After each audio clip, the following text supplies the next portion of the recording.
Welcome back, ladies and gentlemen, to another edition of Through the Fire and the SBN Small Business Network podcast. I am your host, Ryan Wickline. And today I'm going to answer a question I'm often asked. So, one thing that a lot of people kind of keep telling me is I'm not where I want to be because I don't have the right people around me. Well, you can still get started. My answer is always you can still get started because something I've kind of figured out is the people that you need don't start coming around you until you start taking action and you start showing people around you that you can actually are capable of something.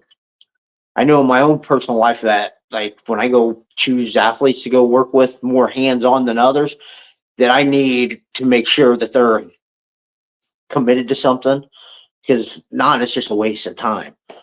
So one thing I always tell everybody, success leaves clues. Okay. If you want to be successful, go look at other successful people. This can be in books, podcasts, YouTube videos, documentaries, magazines. It's movies. It's all right there. Everything you need, especially in the environment we live in with the phone, smartphones, is right there in your hands. You can figure out any information you want. You just got to know where to look for it. So to get started, first thing I'd recommend, go look at the people around you in your industry, right?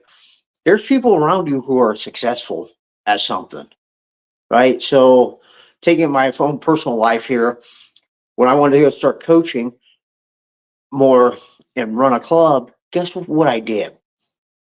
I looked at everyone closest to me and saw their coaching styles and seen what I could integrate in my own personal style, right? That didn't mean I'm going to be a carbon copy of them. No, I understood I needed to take some stuff that they did well and see if I could implement that stuff in my own style. Because like I said before, my biggest weakness was leadership. I wasn't a very good leader because I thought leadership was position. And something I figured out later, and I'll talk more about this when I do leadership. A lot of time leaders don't get titles. They have no titles whatsoever. The best leaders have no titles whatsoever. And they come out of nowhere and help people. Okay, that's one thing I figured out about leadership. So first thing I did, but I'll get back to this and I'll talk more about that when I do leadership. But first thing I did was I dissected all the coaches around me. And I went back to the coaches I had growing up from camps I used to go to. And let me tell you, there were some high level people in there that I got to learn from. And I just started dissecting them and seeing what they did well.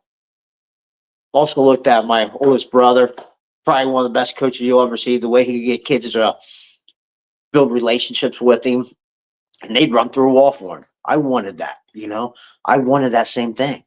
So I looked at everything that the people closest to me did first and started implementing some of that stuff. Because there's always people close to you that have a little bit of success in an area that it might not even be in your area, that you can still be like, hey, look what these guys do well. Hey, I want to implement this into my own lifestyle because guess what? If I use some of the stuff they've used to be successful in their industry, I can take that too and implement same things into my daily habit schedules that are going to help me become successful too. So always look at the people around you first. Second thing I would do, I would go look at people in your industry. Okay. And I'm not saying the people closest to you, I'm saying people in your industry that are successful. Because guess what? They're successful for a reason. Okay. That is why they are successful, is because they know what to do, when to do it, and make the adjustments. So here, real quick story. So when I want to go start coaching,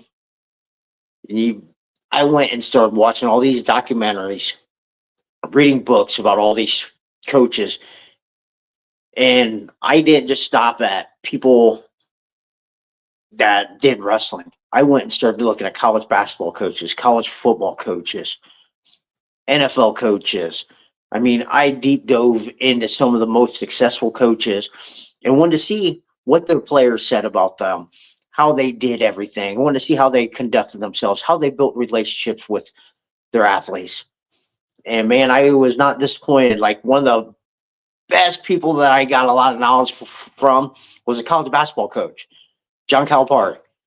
And the one thing I learned about him, or there's a couple things I learned. First thing is what his players said about him. They are like, he could sell ice to an Eskimo. Said great salesman, slick back, smooth talking. He was a salesman. He sold his vision to those athletes and got the best out of them. And probably the most important thing I learned from him was this: people loved him or hated him.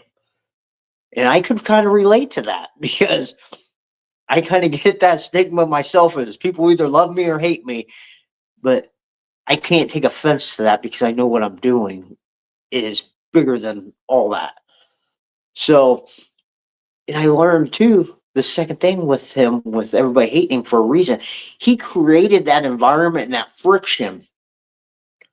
And you've heard me talk about this before. The friction of people coming against him was what he needed to rise up and become better. And I was like, oh man, that's probably something I could implement a little bit more, because I kind of bounced off that friction and let it contain me instead of using it to motivate me more and to rise up higher. So that was like, that light bulb moment was like, hey, he's got a lot of similar traits as I do, like personality type, that, hey, maybe I can start implementing some of the stuff he does. So another coach I learned a lot from was Coach Mike Krzyzewski, another college basketball coach.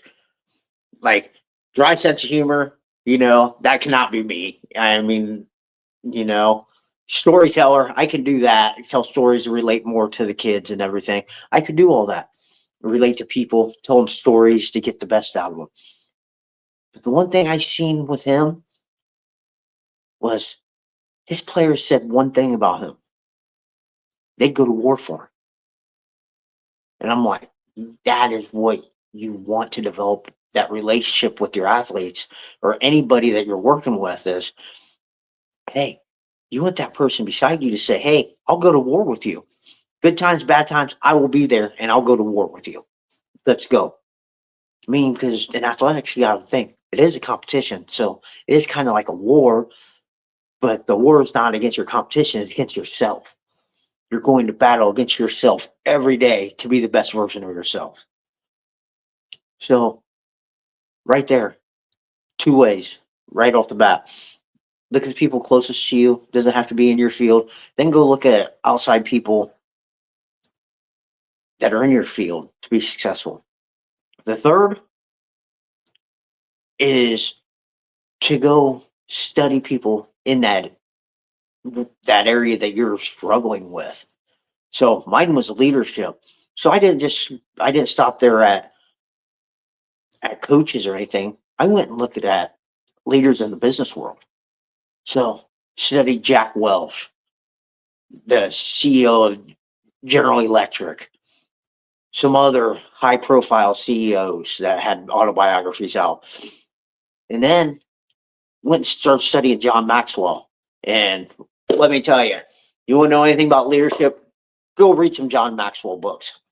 He's like the aforementioned guy in leadership. And that was one of the reasons I joined like the John Maxwell community, was because, hey, I love talking leadership. Like, I went back to college and they offered these classes on leadership, and I did a deep dive in all these different leadership styles and how people got the most out of everybody, because that subject just fascinated me so much. It was just like, hey, how could one person over here have this sort of leadership style and this other person over here have this other leadership style? but they're both successful. And the studies that were done, I'll talk more about this later, but like that subject was so fascinating that like each person started out doing something different. Like there was no correct way to do it, but it all ended up at a certain point. So like learning all this stuff in books and like watching documentaries on these guys and just seeing like their philosophy towards leadership and everything. And that was a game changer for me. I was able to develop some really strong relationships with people, and that was the reason I was successful. And still, the reason why I can get the most out of a lot of people is because I understand those philosophies and everything. So you don't have to, if leadership might not be your thing, it might be some other skill or some other area that you're wanting to be the best at. But the same principles apply. Success leaves clues. First, start looking at the people around you. They're successful. They're successful in a certain area. I guarantee you that. There, you got a couple of them that have been successful, whether it be in nutrition, health, something that, hey, that might be able to, you might be able to take some of that and carry it over into your own personal life. Second, go look at the people in your field that are successful. I mean, you go do a deep dive into them, you never know what you're going to find out. Go look at other people in different industries that are successful.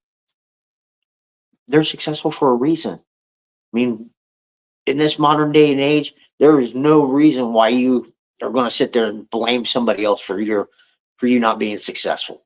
There's no reason, because there's so much information nowadays that you can look up anything if you trust the source and become a better person. So no excuses. And remember, the only way to get what you want is to go through the fire.